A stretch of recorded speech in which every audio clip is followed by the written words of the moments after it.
Excuse me. Hi everyone. Welcome back to my channel. My name is Eve, and this is a channel to try to show you some art techniques so you can create your own art. And today this video is about shadow and light.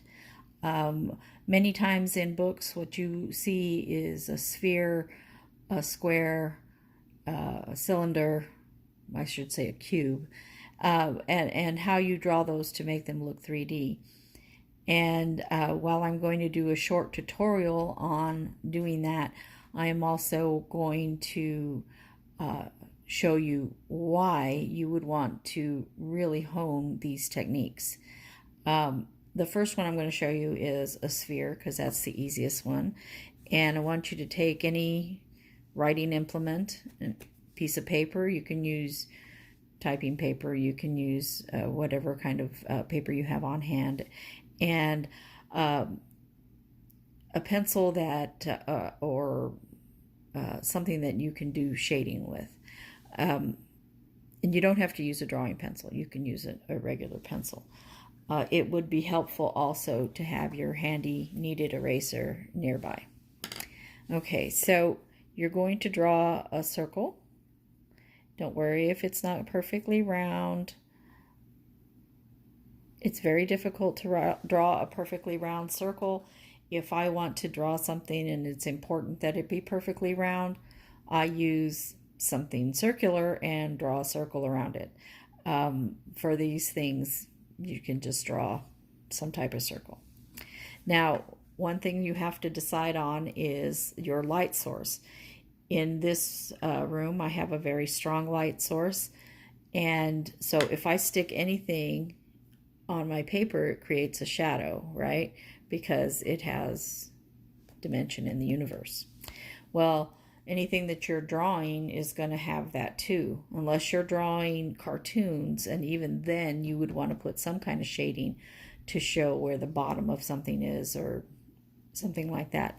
So you're going to decide where your light is, and right for today's purposes, my light is right here. Notice my drawing of that is much lighter. It's because I don't actually want it to be a circle. And then I'm going to put a floor on for my ball here, and that's just so that I have it grounded somehow. Unless a ball is bouncing, it has to be on something. You need to ground your images, not have them just floating in space, unless of course you're drawing space. And you want to shade very lightly around the edge. Use the side of your pencil, not the tip, because that draws fine lines.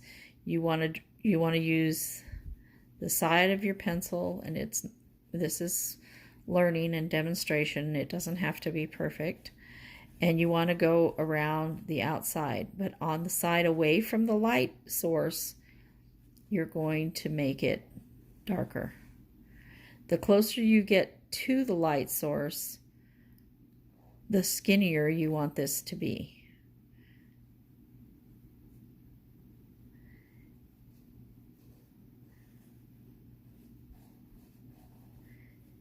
And then you can take a blender. You should have one handy.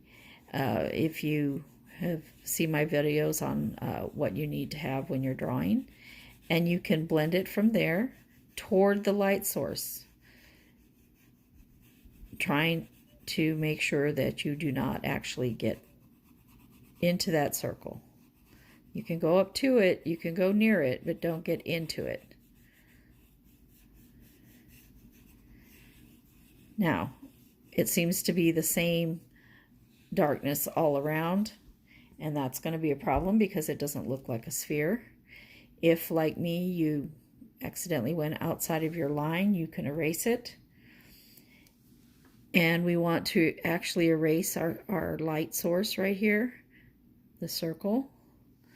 Once you get used to this, you don't have to actually make a circle for yourself to keep out of that area. But when you're learning, it's easier if you do. And then what I like to do is I can flatten this into like a little pancake, and I can actually drag it around and change what that looks like. I put more lines in there than I actually wanted to. But you can use the eraser in many different ways. You can put it into a little point, you know, or like I said, you can make it into a pancake and erase in a larger area at the same time. And because I accidentally erased, I'm just gently putting some of that back. Now, this is certainly not perfect. I am doing something quickly. It is, you know, I know that everybody's gotten used to creating a picture in an hour and do a full painting in an hour. Well, you can, but it's easier if you take your time. Then go ahead and put a shadow. It's going to go to the bottom of this and off away from your light source, and it's going to have a generally round shape. Now, you could, if you had a wall here, have it go up the wall, but it's not necessary. So this is a very quick demonstration of how you would draw a sphere. Now, you know, you can define it more by making this side much darker and giving even more definition to that. That means it's just a stronger light and a less diffuse light. And you saw that I just drew this shadow with the blender tool that I had there. But you can give it more of a shadow there if you like, and it does make it look like a stronger light source there. All right, the second one that I want to do is a cylinder. And you know, you find cylinders all over out in the world. You know, a tree basically is a cylinder with cylinders attached. So just draw two parallel lines. Put a half circle on one end and a half circle going the same direction on the other end, and another half circle across there. And this, you can put your, sorry, I'm trying to work around the tripod here. You can put your grounding spot here, or you can actually put it here, or you can put it a little bit higher up here. Now, this light source is still in the same spot, but here we also have what? This. So we're going to have our same light source there. I'm not going to draw the circle this time, but we're going to put shading just on this side and make it just a little bit lighter, that just push less hard on the paper, and it'll be smoother looking. This is getting really ratty looking. It'll get smoother looking if you brush it in. And again, it got a little darker than I wanted, and I just gently erase part of it.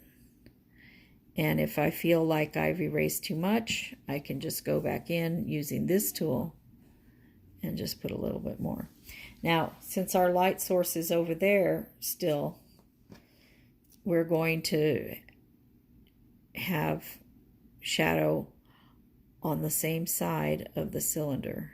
I decided I didn't want that quite so dark here. So you're going to have this edge darker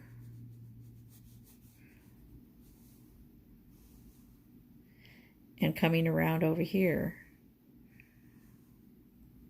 But you also shade a little bit, not as much, on this side. Why is that? Well, because this is round, and so you have to give it the shading on both sides, or it won't look round. If you're drawing something that has an intense light source on this side, you of course would just draw the definition line. And hopefully this highlight and this highlight light up. And again, you can put a shadow over here. And it should be as tall as the item. If the light is coming from here, the shadow is going to, it's going to be tall like that, but it might not necessarily be as tall, or it could be taller depending on where the light is. If you see this pencil, the shadow, depending on how it is, the shadow is going to change. And you can also, if you want to have the light coming more this way, you can have the shadow coming out towards you.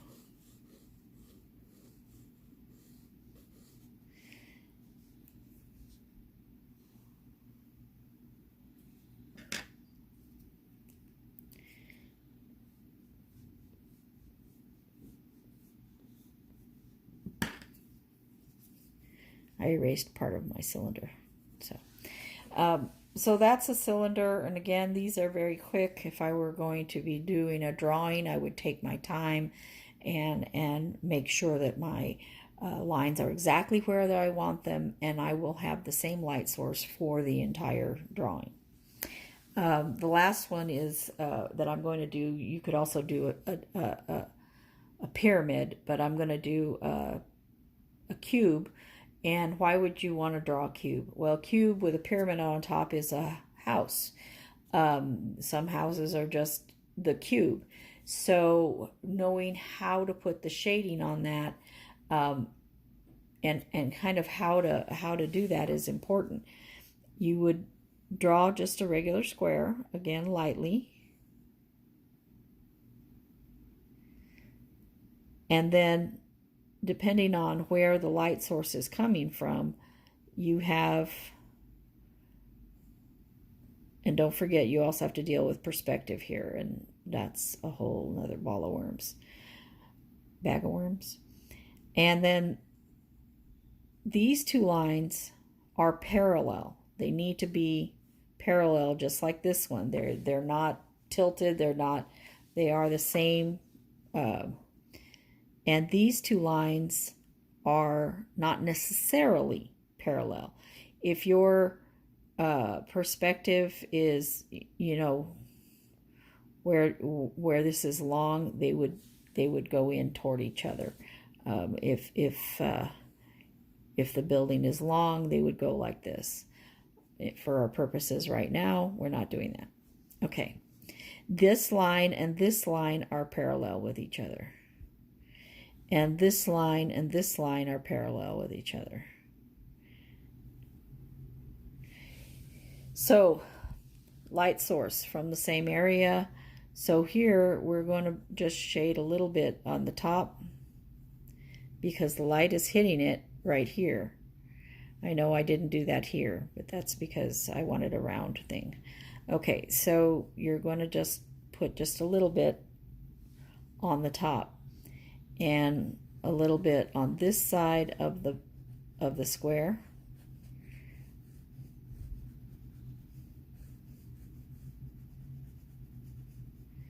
I'm going to leave that corner because the light is kind of hitting it. This side is where there's no light.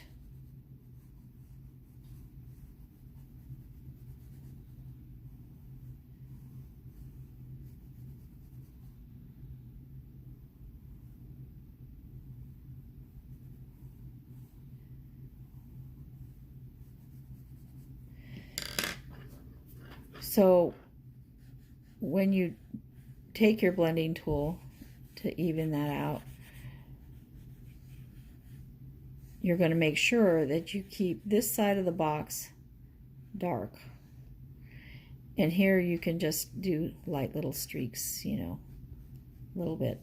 It doesn't have to have very much. Now, I made my box look kind of like a round box, but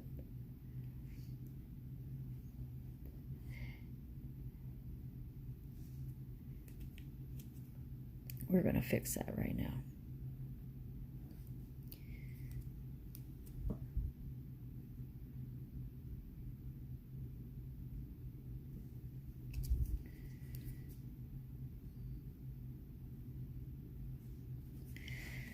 All right, now again we're going to have shadow. The way we have this light going, we might get some shadow here in a triangle shape.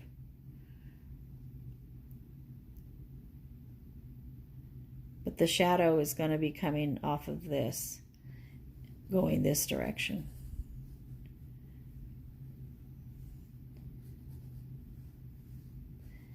And it'll be closer to the house. It's going to be darker, closer to the square. So if you wanted to draw this as a house, you would add the pyramid on top. And for the pyramid or the triangle, you know, you just have this shape here. And you would put your shading here for this house.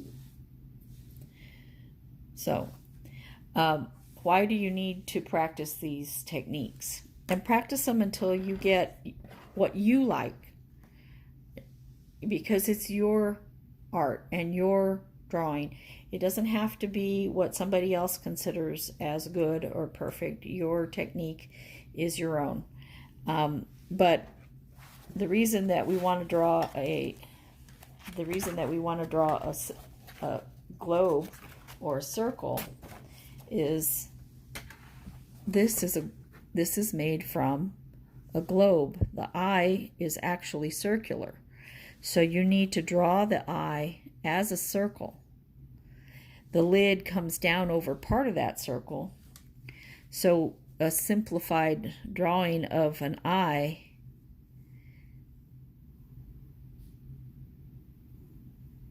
you draw this football shape, but the eye actually is a little bit cut off on the bottom and a lot cut off on the top. And how much depends on the,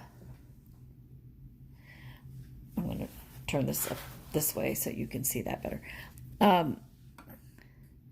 How much depends on the person's eyes. There's some people that have very heavy lidded eyes, so the lid may come down to here, and others that the shape of the eye is different, and you need to look at that individual or know what kind of eye shape you want as to how much of the eye to leave out on the top. And you don't draw that part of the eye up here, but it exists. And the lid is shaped with that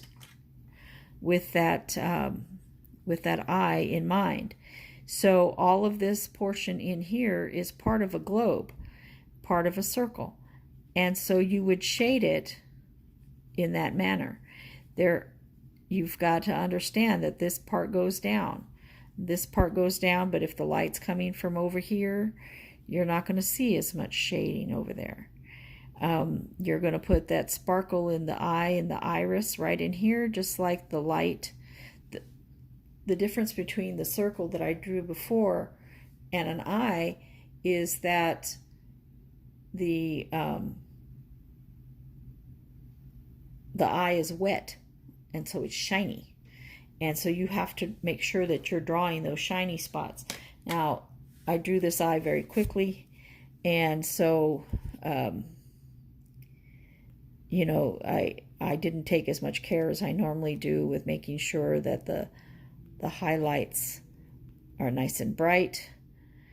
I would even probably take a white pencil and go in there and make those highlights nice and super bright.